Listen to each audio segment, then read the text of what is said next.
आपल्यासोबत आमदार विक्रम पाचपुते आहेत. सर, राज्यामध्ये गोवा बंदी असताना देखील राजरोसपणे गोवा विकले जाते आणि त्या संदर्भात तुम्ही लक्षवेधी मांडली होती. काय एकूणच प्रकार? ते मुळात परिस्थिती अशी आहे की महाराष्ट्रामध्ये गुटखा बंदी तर खूप आधीपासून आहे, पण मागच्या वर्षभरापासून महाराष्ट्रामध्ये सुगंधी सुपारी, सुगंधी तंबाखू यालाही विक्री बंदी आहे. आणि म्हणजे साधं उदाहरण सांगायचं तर असे हे जे मोठे मोठे ब्रँड्स आहेत, हे मोठे मोठे ब्रँड्स काय करतात, हा जो कायद्यातली जी पळवाट आहे ही शोधून ते सुगंधी सुपारी आणि सुगंधी तंबाखू ही वेगवेगळी विकायची आहे आणि ही एकत्र केली की लगेच याच्यामधनं गुटखा तयार होतो. हे शासनाच्या लक्षात आल्यानंतर शासनाने याच्यावरती सुद्धा कारवाई केली आणि याच्यावरती सुद्धा कायदा आणला की आता ही विक्री सुगंधी सुपारी, सुगंधी तंबाखू यालाही विक्रीवरती बंदी आहे.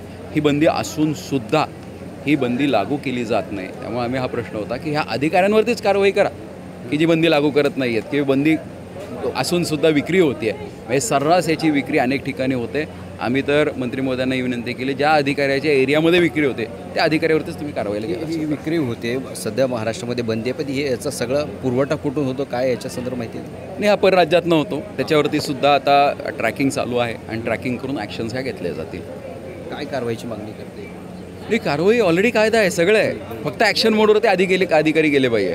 म्हणजे आम्ही शासन म्हणून या ठिकाणी जे कायदे बनवतो या कायद्याची अंमलबजावणी खाली होत नाही आहे.